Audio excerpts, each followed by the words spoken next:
नमस्कार मित्रांनो, स्वागत आहे परत एका नवीन व्हिडिओमध्ये। आज आपल्यासोबत असे एक अनुभवी व्यक्ती आहेत ज्यांनी भरपूर ओला उबर चालवलेले आहे, तर त्यांचा अनुभव आपण जाणून घेणार आहेत। तर सर, तुमचं नाव काय आणि कुठले तुम्ही प्रॉपर? माझं नाव केळकर आहे आणि मी कोकणातला आहे, ऍक्च्युली रत्नागिरी चिपळूण मधला। अरे वा वा। आणि तुम्ही आता बोललात ना की भरपूर अनुभव नाही आपल्याला, फक्त 1 ते 1.25 वर्षाचाच अनुभव आहे आपल्याला। ठीक आहे, चालतंय। पुण्यामध्ये हा बोला। पुण्यामध्ये किती दिवसापासून आहे तुम्ही? मला 1 ते 1.25 वर्ष झालं पुण्यामध्ये। याच्या आधी काय करत होता? याच्या अगोदर मी जॉब करायचो। कुठे, मुंबईला का पुण्याला? मी आउट ऑफ इंडियाला होतो। अच्छा अच्छा। आणि तिकडे मी फायर सर्व्हिस मध्ये जॉब केला, अग्निशामक दलामध्ये। तर तिथे माझं 20 वर्ष मी केलं काम तिथे। आणि अनफॉर्च्युनेटली माझा जॉब गेला करोनामध्ये ना, करोना आलेला। आणि त्याच्यानंतर बरीच माणसं त्यावेळेला काढली त्यांनी, तेव्हा माझा जॉब गेला ना। मग मी इकडे आलो परत। काय तेव्हा तिथे चांगला पॅकेज होता मला। आणि मग तो जॉब गेल्यानंतर काय मी इकडे आलो। आणि इकडे आल्यानंतर मी प्रयत्न केला जॉबसाठी। इथे पुण्यामध्ये काही प्रायव्हेट कंपनीमध्ये गेलो, तिथं जॉब भेटलेला, पण सॅलरी म्हणजे कॉन्ट्रॅक्ट बेसिसला काम करा बोलले ते मला। आणि पॅकेज एकदम कमी, 12 घंटे ड्युटी। मग मी विचार केला की तिथं 12 तास घासायच्या पेक्षा आपण काहीतरी स्वतःच करूया। मग मी माझे काही मित्र आहेत त्यांना मी फोन केला, माहिती घेतली, तुमच्यासारख्या लोकांचे काही व्हिडिओ बघितले। आणि मग मी गाडी घेण्याचं ठरवलं आणि मग गाडी घेतली। पण मी 6 महिने तर व्हिडिओज बघत होतो अगोदर, आपण 8-10 लाखाची गाडी घेणार। आणि मग गाडी घेतल्यानंतर आपल्याला म्हणजे मला पुण्याचं अभव पण माहिती नाही। म्हणजे 1.5 वर्षापासूनच तुम्ही पुण्यात? अगोदर कधीही पुण्याला आलेलो नाही। आणि मी पहिल्यांदाच ऍक्च्युली मी कोकणचा असल्यामुळे आमच्याकडे तेवढं काय स्कोप नाही गाडीला वगैरे। आणि माझे मुलांचं शिक्षण होतं इथं, त्याच्यासाठी मी शिफ्ट झालो। आता मग तिथं आपल्याला काहीतरी काम पाहिजे ना, म्हणून मी इथे काही कंपन्यांमध्ये मी थोडा ट्राय केला, पण मला माझ्या मनाप्रमाणे 15,000-20,000चा जॉब भेटायचा। आता 15,000-20,000च्या जॉब मध्ये आपण काय करणार? बरोबर आहे, बरोबर आहे। म्हणून मी गाडी घेतली। पण गाडी घेण्याच्या अगोदर मी 6 महिने फक्त व्हिडिओज बघत होतो।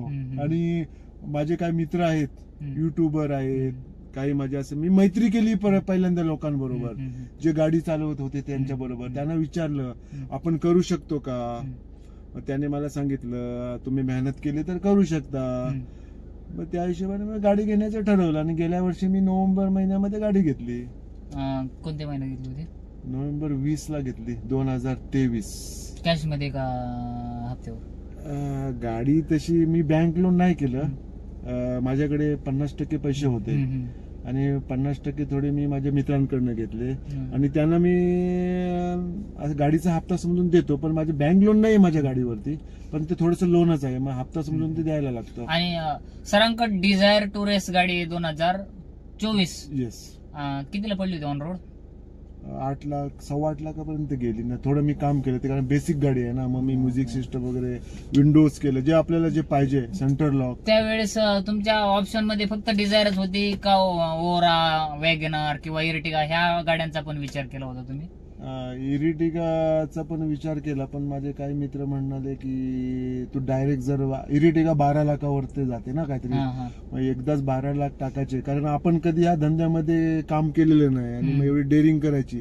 पण आपण आणि मग म्हणालो की जुनी गाडी घेऊया, पण जुनीचा पण प्रॉब्लेम आहे, कशी गाडी असते कशी नाही। आणि ही गाडी फक्त 8 वर्ष चालवतो ना आपण, बरोबर। 4 वर्ष जुनी गाडी घेतली आणि आपल्याला धंदा 6-7 वर्ष करायचा आहे आपल्याला। 6-7 वर्षानंतर मग पुढे बघू। इरिटिगा एवढी कशाला घ्यायची, म्हणून डिझायरच घेतली। डिझायर वेगनार घ्यायचं होतं, वेगनार मध्ये मिनीचीच भाडं भेटतात ना, डिझायर घेतली मी। म्हणजे चौकशी केली अगोदर कुठची घ्यायची गाडी। म्हणजे ओला उबेरला गाडी चालवण्याच्या अगोदर तुमचं ड्रायव्हिंग क्षेत्राशी काही बॅकग्राऊंड वगैरे होतं का, किंवा आधी कोणाच्या गाडीवर काम केलं असं काय? आता माझं लायसन्स आहे, TR च लायसन्स होतं माझं. हा, पण म्हणजे असं परमिट गाडीवर किंवा कधी नाही आधी काम नाही केलं नाही, होतं का? मी जेव्हा तिकडे जॉबला होतो तिकडे माझी टोयोटा करोला होती, हम्म. प्रायव्हेट होती. हम्म. पण जेव्हा प्रायव्हेट गाडी चालवणं हम्म. आणि T परमिटची गाडी चालवणं याच्यात जमीन आसमानचा फरक हो, आहे. हो. प्रायव्हेटला कसं असतं, आपण सकाळी जातो, हम्म. संध्याकाळी येतो, हो. किंवा आपलं काम जास्तीत जास्त 20 किलोमीटर दिवसाला, 25-50. हम्म. हे आता 200 किलोमीटर गाडी चालली, म्हणजे कधीच अनुभव नाही ड्रायव्हिंगचा तसा. पण माझं जुनं लायसन आहे, 2010 ला काढलं वाटतं मी TR लायसन्स काढून ठेवलं असतं मी बाहेर गावी असतानाच, मला कधीतरी आपल्याला उपयोगात पडेल. लायसन्स मध्ये 2010 पासून आहे, पण मी इकडे सुद्धा म्हणजे आपल्या देशामध्ये सुद्धा मी कधी गाडी चालवली नाही, मेन करून आउट ऑफ इंडियालाच चालवली. पण आणि गाडी घेतल्या घेतल्या माझं पहिल्याच दिवशीच माझं रिक्षाला घासली गाडी. पहिल्याच दिवशी नवीन गाडी, म्हणजे कुठे मुंडव्यामध्ये ते शोरूमला जात होतो, आणि पहिल्याच दिवशी माझं ते हे लावलेलं आहे, हे लावतो ना आपण फोगलाईट, पहिल्याच दिवशी तिथंच डोक्याला हात लावून बसलेलो. पण म्हणालो हिंमत हारायची नाही, कारण काय आपण पडता पडता जातो ना पुढे. आता मी एक्सपर्ट ड्रायव्हर झालोय, म्हणजे आता मी दिवसाला 200 किलोमीटर सिटीमध्ये गाडी चालवतो. पण आता एक्सपर्ट झालो. पहिल्याच दिवशी माझं घासलेली गाडी माझी, आणि माझं ते ब्लेझर असतं ना, ते फोग लाईटचं कव्हर ते तुटलेलं, आणि रिक्षावाला पण माझ्याकडे दादागिरी करायला लागला पहिल्याच दिवशी. मग शेवटी त्याने पैसे पण नाही दिले, असू दे म्हटलं. कधी गाडीने असं केलंय की बाबा मध्ये बंद पडले किंवा ब्रेकडाऊन झाले, असं काय? असं नाही, गाडी नवीन असल्यामुळे तो प्रश्नच येत नाही ना, आणि शोरूम मधून काढलेली ना. आतापर्यंत किती 1000 किलोमीटर झाली गाडीची? ऍक्च्युली मी दिवसाला 200 किलोमीटर गाडीचं माझं टार्गेट असतं. 200 आतापर्यंत किती किलोमीटर झाली गाडी? आता माझी 60,000 चालली, पण माझे सुट्ट्या भरपूर होतात ना, त्याच्यामुळे माझे कमी चालले. 60,000 चालले एका वर्षामध्ये, चांगली रनिंग लोकलला. आणि थोडस अलीकडे या, बाहेर जाताय तुम्ही. अजून एक विचारायचं होतं. काय विचारायचं होतं? काय विचारायचं होतं? विचारतो, थांबा, माझ्या डोक्यातून गेलो. कधी असे काय विचारायचं होतं? धंदा किती केला, ते विचारूच. तुमचा चांगला अनुभव, वाईट अनुभव, गाडी विषयीच काहीतरी विचारायचं होतं. गाडी सर्व्हिसिंग तुम्ही बाहेर करतात का शोरूमला करतात? किती सर्व्हिसिंग शोरूमला केल्या आणि किती बाहेर गेल्या? आता मी पहिलीच गाडी आपल्या इकडे घेतली, म्हणजे आपल्या देशामध्ये, पुण्यामध्ये. म्हणजे माझी गाडी मी बाहेर गावी असताना मी घेतलेली. आता इथं गाडी घेताना सुद्धा मला काय अनुभव नव्हता, त्यामुळे मी मित्रांना विचारायचो गाडीचं कशी घ्यायची, पासिंग कशी करायची, सर्व आधी नॉलेज घेतलं. आणि मी बारामतीतून गाडी घेतली. आता त्या शोरूमचं नाव नाही घेत मी इथे. मी बारामतीतून गाडी घेतली, आणि मग आपण गाडीच्या धंद्यात पडल्यानंतर त्याने मला पहिल्यांदाच घाबरवून टाकलं शोरूमवाल्याने. काय? तुम्ही जर गाडी बाहेर सर्व्हिसिंग केली तर तुमची वॉरंटी जाईल. गाडी मग मी एक्सटेन्शन वॉरंटी घेतली होती, म्हणजे अनुभव नव्हता ना. म्हणजे 20,000 रुपये भरले, आणि 1 लाखापर्यंत आणि 5 वर्षापर्यंत. गाडीची 2 वर्ष आणि 40,000 पर्यंत असते वॉरंटी. मग मला नॉलेज नसल्या कारणामुळे, एवढं नव्हतं नॉलेज, मी 20,000 रुपये एक्स्ट्रा दिले, वॉरंटी घेतली. पण दादा, ती 20,000 1 लाखापर्यंत आपले पैसे एवढे जातात त्या सर्व्हिसिंग मध्ये, कारण एकदा सर्व्हिसिंग करायला गेलो शोरूम मध्ये तर 8 ते 9,000चं बिल होतं शोरूम मध्ये. पण मी काय केलं, मग 40,000 पर्यंत मी शोरूम मध्ये 4 सर्व्हिसिंग, प्रत्येक वेळेस 8,000, 8,000, 7,000, 8,000 असं बिल व्हायचं. 8,000, 8,500. पण शोरूमचं काम जरा म्हणतात की चांगलं असतं. ठीक आहे, चांगलं असतं, पण मला असा अनुभव आला की हे करतात, ते चांगली वस्तू पण ते बदलतात. बरोबर. म्हणजे आपली चांगली वस्तू आहे ती सुद्धा बदलतात ते लोक. म्हणजे ऑइल फिल्टर तर बदलायलाच पाहिजे, ठीक आहे, पण ते सांगतात की एअर फिल्टर बदला, ते पण ठीक आहे, ते बदला. ते 20,000 किलोमीटर ते त्यांनी मॅन्युअल बुक दिलेलं आहे ना, त्याच्यामध्ये ते बदलायचं असतं. त्याच्यात लिहिलेलं असतं किती किलोमीटरला काय बदलायचं, त्या हिशोबाने ते बदलायचं असतं. पण ते काही गोष्टी अशा त्या अननेसेसरी बदलतात, त्याचा काय फायदा. आणि असे ऍक्च्युली काय ते टार्गेट असतं, एक गाडी जर आली शोरूमला तर 7-8 हजार बिल झालं पाहिजे त्या गाडीचं. बरोबर ना. त्या हिशोबाने ते करतात काम. आता मी जेव्हा माझी गाडी नवीन आणि मी 20,000च्या सर्व्हिसिंगला गेलो होतो, माझा एक अनुभव. त्याने ते इथं लेफ्ट साईडला ते एसीचं फिल्टर असतं, ते त्याने एसीचं फिल्टर काढलं त्याने आणि म्हणतो बदली करायला पाहिजे. तर मी त्याला म्हटलं त्या ऍडवायझरला, दादा हे बदलायची काय गरज आहे, याची 550 ते 600 रुपये किंमत आहे, बदलायची काय गरज आहे. नाही तुमची वॉरंटी जाईल म्हणून. म्हटलं वॉरंटी कशी काय जाईल, ते नाही बदलायला लागतं, हे तुमच्या मॅन्युअल बुक मध्ये बघा तिथं लिहिलेलं आहे म्हणून. मी त्याला म्हटलं बाबा मी पूर्ण बुक वाचून आलेलो आहे, मला शिकवू नको तू. आणि तू हवा मार ना, त्याच्या प्रेशरने एअर मार ना म्हणजे आणि साफ करून लावू ना. तर नाही ते बदलायला लागेल. मी त्याला ते वाचून दाखवलं शेवटी. इफ ऍप्लिकेबल तिथे लिहिलेलं आहे 20,000 किलोमीटर किंवा 40,000 किलोमीटरला. इफ ऍप्लिकेबल म्हणजे काय, ते जर खराब झालेलं असेल तरच बदला. ते ओनर, गाडीचा जो ओनर असतो त्याच्या मनावरती आहे ते. पण तिथे काय ते लोक सांगतात ना बदलायच पाहिजे, घाबरवतात गाडीची वॉरंटी जाईल. मग मी बोललो नाही, मला तुझ्या मॅनेजरकडे घेऊन जा. मी विचारतो त्याला. मी मॅनेजरकडे गेलो, त्याला बोललो हे इफ ऍप्लिकेबल म्हणजे काय, याचा अर्थ सांगा आधी मला. मग तो मॅनेजरला कळलं, मॅनेजरला नको तेच बसवा. म्हणजे असं घाबरवतात असं. मग किती हजार किलोमीटर पर्यंत तुम्ही सर्व्हिसिंग केली बाहेर? 40,000पर्यंत वॉरंटी. आणि वरचे 1 लाखाचे मी, ते माझा प्रॉब्लेम झाला ना, त्या फिल्टर बद्दल वाद झाला ना. मी म्हटलं आता पुन्हा नाही येणार तुम्ही नको. आणि परत त्यांनी ते गार्ड वगैरे, ते गार्डची किंमत जास्त नाहीये, 25 ते 30 रुपये आहे. पण ते चांगले होते, तिथेच त्यांनी बसवले होते अगोदरच्या ह्याला. ते गार्ड असतात ना ते छोटे लबडं, ते त्याने फेकले आणि दुसरे लावले. मी काय म्हणतो 25 रुपयाचा प्रश्न नाहीये, विवा पॉइंट काय आहे विचारून बसवणे. मी त्या मॅनेजरला बोललो 1 रुपयाची वस्तू असू दे किंवा 1,000ची असू दे, we have to ask to customer before changing anything. म्हणजे तुमचं टार्गेट पूर्ण करायचं असं मग तुम्ही विचारता का? तुम्ही अगोदर कस्टमरला 1 रुपयाची वस्तू असू दे की 1,000ची असू दे, तुम्ही कस्टमरला विचारायला पाहिजे. आणि बोललो गेल्या तुम्ही सर्व्हिसिंगला ते चेंज केलं आणि ते खराबच नव्हतं झालं, मग तुम्ही काय आता फेकलं ना. मग ते मला रिव्हर्स केले. मला रिव्हर्स करण्यासाठी मी भांडत नाही. तुम्ही प्रत्येक गाडीवर असंच केलं करत तर कसं काय होणार. मग त्याने मला ईमेल पाठवलं, सॉरी फॉर दॅट, असं तसं. मग मी त्यांना रिप्लाय केला की तसं तुम्ही प्रत्येकाकडे असंच करत असाल ना, असं मी त्यांना पाठवलं रिप्लाय. मग मी त्याच्यानंतर मग ती कॅन्सल केली माझी पुढची. त्याने माझे जीएसटी कापून घेतला 20,000 रुपये, की मला काहीतरी त्यांनी 14-1,000 रुपये वापस दिले. कारण ते 20,000 रुपये जर मी वसूल करायला गेलो असतो त्या किती 1 लाखापर्यंत माझ्या पुढच्या 6 सर्व्हिसिंग मध्ये मला 7,000 रुपये मिनिमम झाले असतं. 42,000 रुपये गेले असते. मी आता बाहेर 2,000-2,500 मध्ये होतं की माझं बाहेर 2,000-2,500 मध्ये बाहेर सर्व्हिसिंग होते आणि शोरूमला 7-8 हजार होते. हा खूप मोठा डिफरन्स आहे. शोरूम वाल्यांनी या गोष्टीचा विचार करायचा असेल. आणि जे बांधव नवीन गाडी घेण्याचा विचार करतायत किंवा ज्यांनी घेतली ज्यांच्याकडे नवीन गाडी, तर एक्सटेंडेड वॉरंटी आहे ना, ती चुकून पण घेऊ नका. आपली गाडी खूप जास्त रनिंग असते आणि 1 लाख किलोमीटर अशीच होऊन जाते. आणि शोरूम मध्ये सर्व्हिसिंग करणं हे परमिट गाडीला परवडतच नाही. माझी गाडी 1 वर्षामध्ये मी 1 लाख किलोमीटर गेलेली आणि जास्तीत जास्त 3 ते 4 हजारात माझं मेंटेनन्स 5 वर्षाची गाडी आहे, तरी पण तेवढं त्याच्यावर जात नाही. आणि म्हणजे प्रत्येक वेळेस माझं ब्रेक पॅड जात नाही, कुठं काहीतरी फॉल्ट निघतोय, तरी पण 4,000च्या वर शक्यतो कधी गेली नाही माझी सर्व्हिसिंग.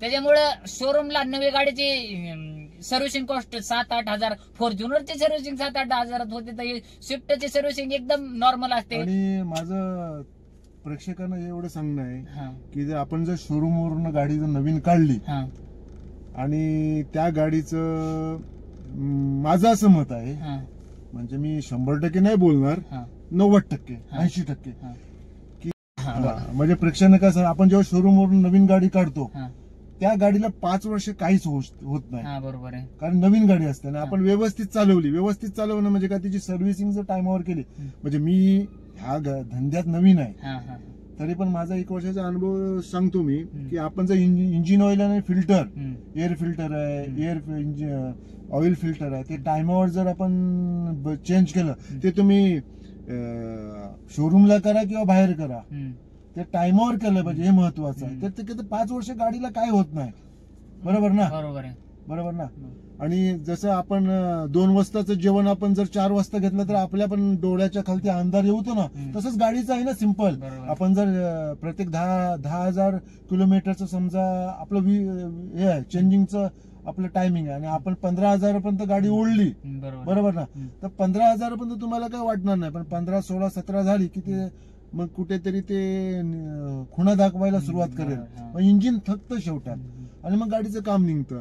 त्याच्यापेक्षा जर ऑन टाइम आपण जर केलं गाडीचं जे गाडीला पाहिजे, म्हणजे इंजिन ऑइल आहे 10,000, प्लग आहे कधी किती म्हणतात ते 50,000 किलोमीटर नंतर ते टाइमवर करायचं, किंवा गिअर ऑइल आहे ते, म्हणजे जे टाइम टू केलं तर गाडीला 5 वर्ष काही होत नाही. तोपर्यंत तुम्ही जर ते 20,000 किलोमीटर पर्यंत तुम्ही घेतली तर तुमची वॉरंटी संपते ना तोपर्यंत.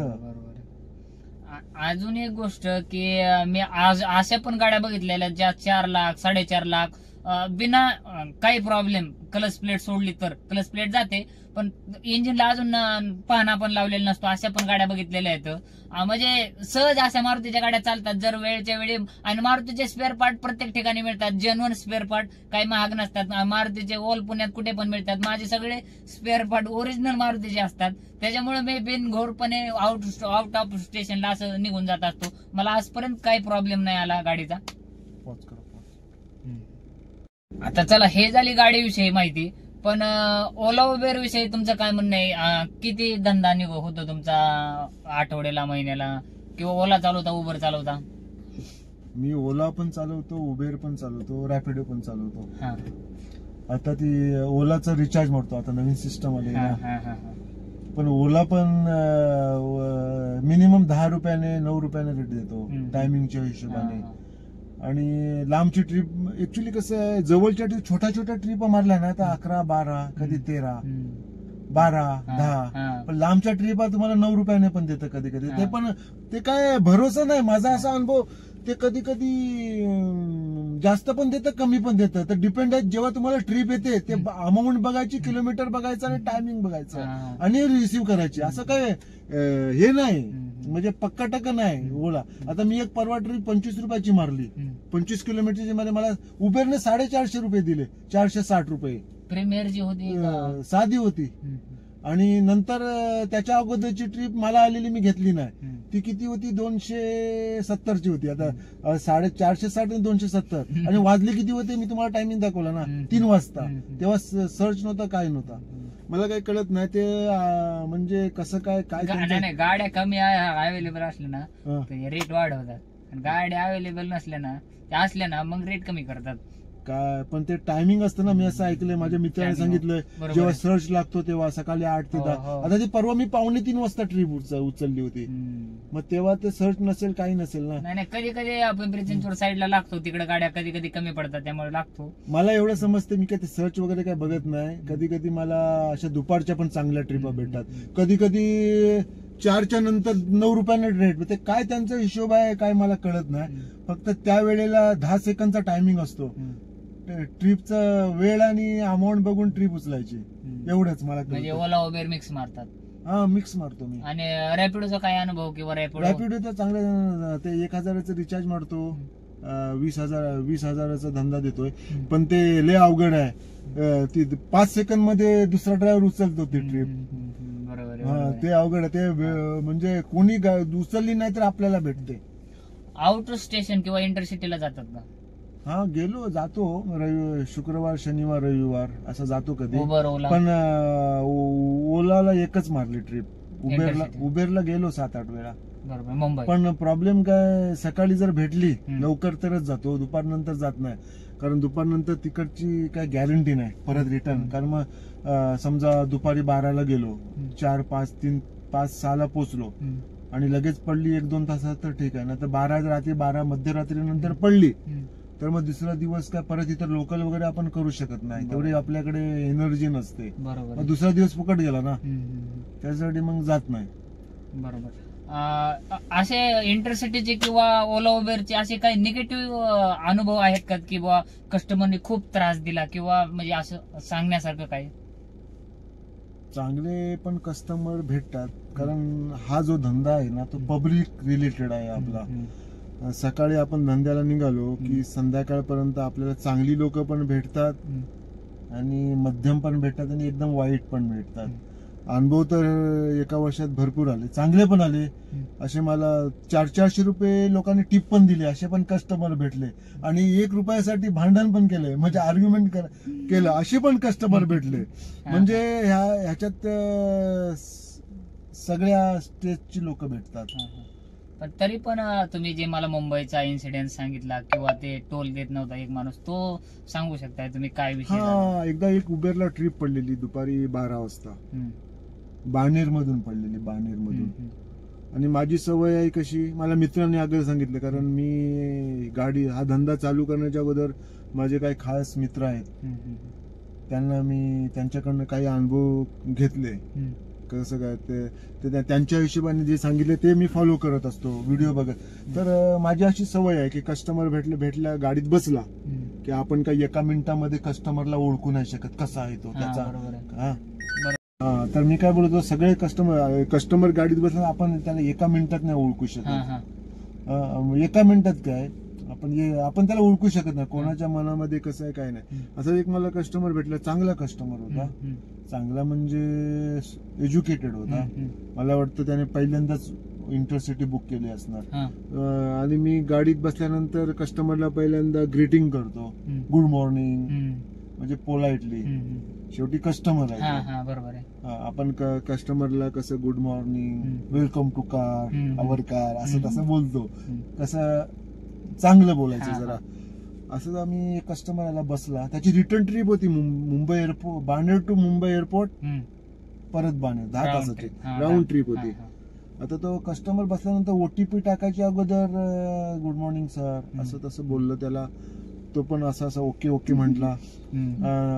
मी म्हणालो त्याला, सर तुमची रिटर्न ट्रिप आहे 10 तासाची, असं म्हणजे कन्फर्मेशन, आपल्याला पण कन्फर्मेशन भेटतं आणि त्याला पण भेटतं.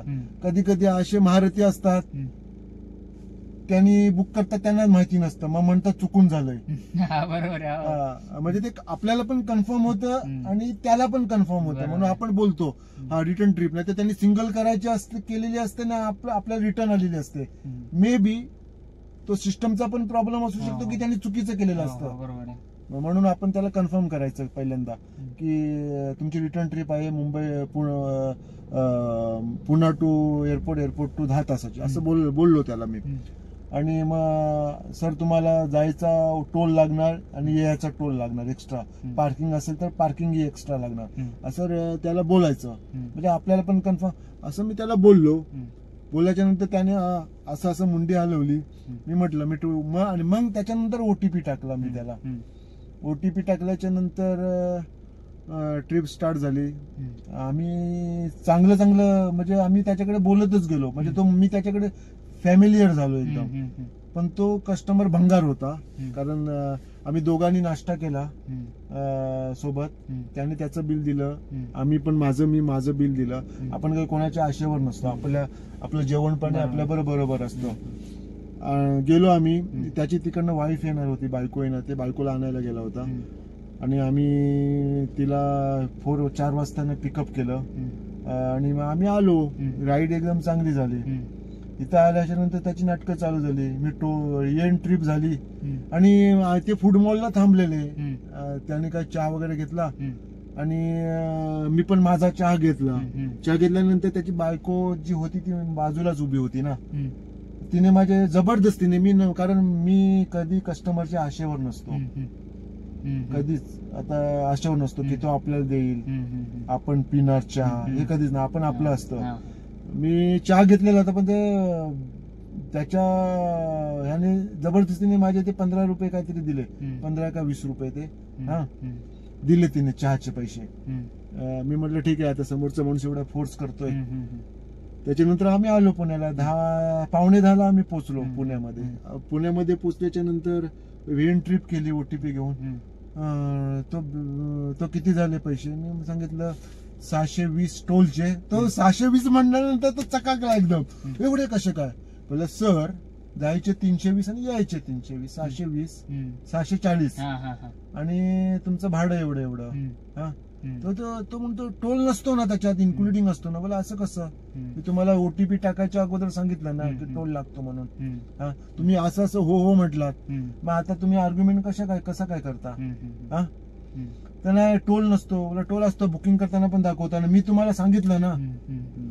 हा, त्याची बायको पण तिथे उभी होती, तो पण तिथे उभा होता. मग म्हणतो मी फक्त जायचंच टोल देतो. बोला कसं काय जायचं आणि यायचं कोण भरणार, मी भरणार, मी भरू का, असं विचार. नाही यायचं कसं काय, आपण 24 तासामध्ये वापस आलो. बोला तसं नसतं, जायचं वेगळा लागतो, यायचा वेगळा लागतो.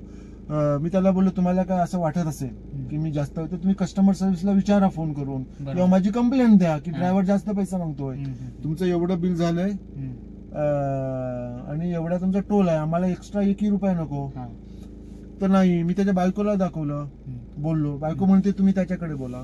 त्याच्या मग काय म्हणतोय मला की तुम्ही मला मेसेज दाखवा तुमचा मोबाईलला आलेला टोल फास्टॅगचा. आता त्या वेळेला माझा मेसेज पण आला नव्हता. मेसेज कधी कधी उशिरा दुसऱ्या दिवशी पण होतो ना. तर मी बोललो मेसेज नाही आलाय. तो आणखी मेसेज नाही आला, मी हे का देऊ. मग मी काय केलं, ती प्रोसेस केली. ते ICICI चा टॅग आहे ना, तिथे गेलो, त्याच्या अकाउंटला गेलो आणि ते मी तिथनं स्टेटमेंट काढलं आणि त्याच्यात ते दिसतं, तारीख वेळ सर्व दिसतं. तिथनं त्याला ते दाखवलं, हे बघा म्हटलं. हा, आणि त्याच्या समोर मी 500, माझे काहीतरी 238 रुपये हे होते, अगोदरचे होते शिल्लक, गुगल पे वरनं करतो ना.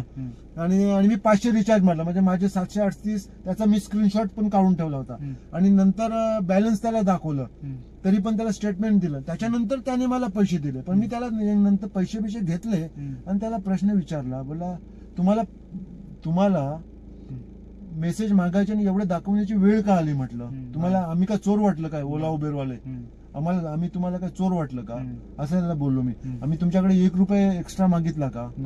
तुम्ही असं तुम्हाला बुकिंगच्या अगोदर पण सर्व दाखवतंय, टोल पार्किंग, मग तुम्ही एवढे आर्ग्युमेंट का करता, असं त्याला बोललो. मी त्याला बोललो मला खूप वाईट वाटलं, आम्ही काय चोर काय वाटलं तुम्हाला. मग तुम्हाला कस्टमर सर्व्हिसला तुम्ही विचारायचं ना. त्याच्या वाईफला बोललो, त्याला बोललो. त्याच्यानंतर पैसे दिल्यानंतर म्हटलं दादा, म्हटलं पैसे नसते दिले ना तुम्ही तर इथं पोलीस आला असता म्हटलं. आता असं मी त्याला ऐकवलं. नंतर मी काय केलं, पैसे घेतले आणि त्याची चहाची त्याच्या बायकोला हातात पैसे दिले. तिने तोड एकदम छोटं केलं, तिला म्हणजे तोंडात मारल्यासारखं. नको नको बोललं, नाही बोला. मी तिला बोललो की मला वाईट वाटलं म्हटलं. आम्ही काय तुमच्याकडे जास्त पैसे मागतो का. 20 रुपये तिथे मी तिच्या अंगावरच फेकले, तिच्या नवऱ्याच्या. नाही पाहिजे तुमची चहा वगैरे. बोला असं नाही, बोला आम्ही काय इथे काय चुतिया म्हणून काय धंदा करतो काय. आणि म्हटलं त्याला, त्याने काय रेटिंग वगैरे काय दिली नाही, मी चेक केलं नंतर. आणि म्हटलं तुम्ही बोलले हे बरोबर नाही केलं, तुम्ही जे केले ते बरोबर नाही केलं, आम्ही काय चोर वाटले, असं बोललो त्याला मी. मित्रांनो, तुमच्यासोबत जर असं कधी झालं ना, तर उबेरचं कस्टमरचं जे ऍप आहे ना, ते आपल्या मोबाईल मध्ये डाउनलोड करून ठेवायचं. आणि गाडी बुक करताना तिथं वर जर आपण स्क्रोल केलं ना थोडं, तर तिथं सरळ सरळ बुक करतानाच लिहून येतं state entry tax, toll tax आणि पार्किंग हे कस्टमर कडेच असतं. उबरचं हे ते बरेच लोक हे करताना पाहत नाहीत आणि परत ड्रायव्हर सोबत भांडण करायला लागतात. आणि जरी कस्टमरला ही गोष्ट कबूल नसली तरी शेजारी पाजारी टॅक्सी गाड्या तर सगळीकडेच असतात, कुणाला बी थांबवायचं, त्याला विचारा म्हणायचं की नाही. एका कस्टमरने काय केलं, मुंबईला ट्रिप गेलेलो आणि लोणावळ्याची मला पडली, मला पडत नव्हती, मी लोणावळ्याची घेतली. ते मंदिर आहे ना लोणावळ्याला, त्या काहीतरी त्या मंदिराचं नाव, तिथं होता पिकअप. आणि तेव्हा पण मी सांगितलं, तेव्हा तो म्हटला ओके कस्टमर. आणि OTP टाकल्यानंतर तो कस्टमरने त्याच्या मित्राला बोलतो, मी मित्राला विचारतो. म्हटलं विचारा मित्राला. तो बोलतो तो पण ओला उबेरच चालवतो, त्याला विचारतो. त्याने त्या पट्ट्याने काय केलं, त्याला फोन लावला. तो तिकडून त्याला सांगतो की नाही इन्क्लुडिंग असतो. मला बोलतो बघा तो चालवतो. मी बोललो तो ओला उबेरला कामच नाही करत, मला काय माहिती तो ओला उबेर, तुम्ही म्हणताय म्हटलं ओला उबेरला चालवतो, होऊ शकतं तुम्ही तुमच्या दुसऱ्या मित्राला लावला असणार, बरोबर आहे, आम्हाला काय माहिती. ओला उबेरवाला चालवणारा बोलणारच नाही असा आतमध्ये. मी म्हणलं नाही दादा तुम्हाला टोल एक्स्ट्रा, म्हणजे टोल वरनं कधी कधी आर्ग्युमेंट करतात कस्टमर.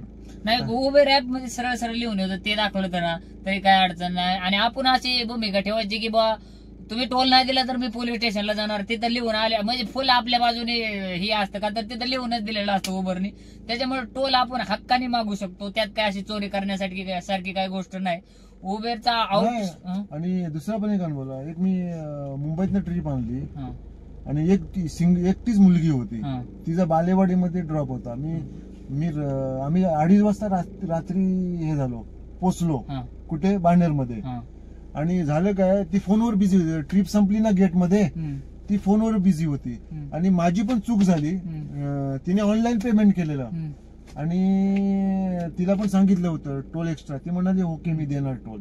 आणि जेव्हा ट्रिप एंड झाली ना, तेव्हा मी पण मागायला विसरलो टोल, आणि ती फोन मध्ये असल्यामुळे ती पण द्यायला विसरली. आता आणि ती गाडीमधून उतरून गेली 2:30 वाजता गेट बिल्डिंगच्या सोसायटीमध्ये. तर ती घरामध्ये अशी गेली लिफ्टमध्ये गेली. आता मला आठवण आली, अरे टोल नाही घेतला, आता करणार पण मी तिच्या पाठी नाही गेलो. बोला पाठी गेले तर 2:30 वाजता मुलीच्या पाठी जाणं म्हणजे त्याचं एक प्रकरण वेगळं होऊ शकतं ना. मी बोललो आता माझं 350 रुपयाचं 320 ना, 320, पण मी तिच्या पाठी गेलो नाही, कारण 2:30 वाजता प्रॉब्लेम होऊ शकतो ना, म्हणून मी गेलो नाही. मग मी आलो, सकाळी उठलो मी 2 वाजता घरी रात्री, आणि सकाळी कस्टमर सर्व्हिसला कॉल केला आणि त्यांना कस्टमर सर्व्हिसवाल्यांना सांगितलं की मी एक रात्री ट्रिप घेऊन आलो, 10 वाजता मुंबईतनं पिकअप केलं, 2:30 पावणे 3ला मी पुण्यामध्ये सोडलं. आणि कस्टमर लेडीज होती आणि ती बिझी होती फोनवर, आणि मी विसरलो मागायला, आणि ती पण गेली लगेच घाई उचलून. आणि मी गेलो ना, मी खरं सांगितलं कस्टमर, तर माझं टोल तिने दिलं ना. त्याने सांगितलं होल्ड करा, त्याने मला वाटतं त्या कस्टमर लेडीजला कॉल लावला असणार, माझं होल्डवर ठेवलं. पण हा ठीक आहे, ती मला वाटतं ती म्हटली असं द्यायला. मला तो दुसऱ्या दिवशी आला, तो 320 रुपयाचा टोल माझ्या अकाउंटला आला. उबरने पाठवला की कस्टमर? उबेरने पाठवला. हा, असं पण झाला. पण मी 2:30 वाजता त्या मुलीच्या पाठी गेलो असतो तर प्रॉब्लेम होऊ शकत होता, का गेला का नाही. बरोबर आहे. आणि लेडीज कस्टमर असेल तर आपण बोलताना हे सगळं व्यवस्थितपणे बोलायचं, किंवा म्हणजे निगेटिव्ह गोष्ट आपल्या तोंडातून कुठलीच गेली नाही पाहिजे, म्हणजे ज्याचा कस्टमरला फायदा होऊ शकतो. का तर आपल्या तोंडातून एखादी नकळत गेलेली गोष्ट कस्टमर कोणत्या अर्थाने घेऊ शकतो त्याचं सांगता येत नाही. हे लेडीज कस्टमर सोबत बोलताना एकदम व्यवस्थितपणे बोलायचं. का तर असे बरेच प्रकरण घडलेले आहेत की जिथं ड्रायव्हरची अजिबात सुनावणी होत नाही. त्याच्यामुळं ह्या गोष्टीची आपण भरपूर काळजी घेतली पाहिजे. तर अजून कोणते अनुभव आहेत का असे सांगण्यासारखे, किंवा निगेटिव्ह गोष्टी किंवा चांगल्या गोष्टी? अनुभव म्हणजे आपले इथली लोक आहेत ना, महाराष्ट्रीयन लोक, ते प्रॉब्लेम कधी करत नाही. बाहेरची हिंदी बोलणारे आहेत ना लोक, दिल्ली या साईडची, कलकत्ता भैया एसी लगाव, सकाळी 6 वाजले तरी 3 वर एसी हवा असतो. ही लोक लय अवघड आहेत. बरोबर. दिल्ली, झारखंड, आपले कलकत्ता, बंगाली लोक, हे लोक आहेत ना, हे लोक आपल्याला चुतिया समजतात. बरोबर आहे. इथले महाराष्ट्रीयन लोक खूप, तुम्ही त्यांच्याकडे चांगले वागलात ना, ते मला ते 200-300 रुपये टिप देऊन पण जातात माझ्या. आणि ही लोक आहेत ना, लय अवघड आहेत खूप. ते लोक आपल्याला हे समजतात, त्याच्याप्रमाणे त्यांच्याकडे आपण वागायचं. बरोबर आहे, बरोबर आहे. आणि आता तुम्ही गाडीत डॅश कॅम टाकायचा विचार करताय, तर डॅश कॅम टाकावा हा विचार तुमच्या मनामध्ये का आला, किंवा तुम्हाला असं काय जाणवलं का की डॅश कॅम टाकावा? डॅशकॅम काय, एकाने मला ठोकलेली मागणं, त्याच्याकडे लायसन नव्हतं, टेबल शीट होती कॉलेजची मुंबईमध्ये. आणि मी पोलिसाला बोलवलं तर मी डबल शीटच होतो. आणि तिथं ती लोक पोरं वगैरे जमा झाली. तिथलं आपण तिथं काय करणार, आपण काहीतरी आपल्याकडे पुरावा असेल तर आपण दाखवू शकतो ना. मुंबईमध्ये कुठं, पनवेलच्या तिथं ना, इथं कुर्ल्यामध्ये सर जात होते, सरांना टेबल सीट गाडीवाल्याने, म्हणजे एक 2 व्हीलरवर टेबल सीट जात होता, त्यांनी येऊन मागून ठोकलं.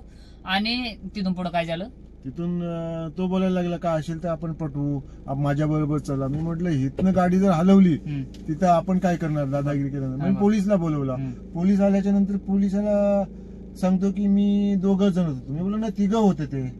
नाही आम्ही 2च होतो म्हणतात. म्हणजे आता पोलीस पण काय, आम्ही तिथे एकटा होतो. आपण दुसऱ्या सिटीमध्ये असेल तर आपण जास्त काय बोलू शकत नाही ना.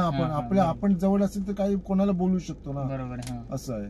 आपल्याकडे प्रूफ पाहिजे. समजा एक मोठा ऍक्सिडेंट झालं तर आपल्या मोठ्या गाडीवाल्यांची चूक काढतात. बरोबर ना. तर आपल्याकडे काही प्रूफ असेल तर आपण दाखवू शकतो, इन्व्हेस्टिगेशन करू शकतो ना, कुणाची चूक आहे. समजा येऊन बाईकवाला जर ठोकला आपल्याला आणि तो गेला तर आपणच त्याला उडवलं असं दाखवतील ना. बरोबर. आपल्याकडे काय जर प्रूफ असेल तर आपण दाखवू शकतो. अजून एक गोष्ट की लोकलला धंदा किती होतोय तुमचा, महिना कसा निघतो किंवा रोज कसा निघतो? रोज काय धंदा लोकलला आहे पण मेहनत आहे, खूप मेहनत आहे. म्हणजे सकाळी लवकर उठून जायला लागतंय आणि टार्गेट ठेवलं तर होतो धंदा. टार्गेट एक दोन ट्रिपा मारल्या आणि डोकं वर आणि काय म्हणतात ते पाय खाली केले की संपला. ट्रिप मारायला पाहिजे, धंदा आहे, धंदा केला तर होतो ना. तरी आठवडा कसा निघतो, रोज कसा निघतो? ऍक्च्युली काय माझे जरा हे खाडे जास्त होतात माझे, ते मला कमी करायचे आहे. धंदा होतो, गेलो तर 2,500-3 हजारचं टार्गेट असतं आपलं.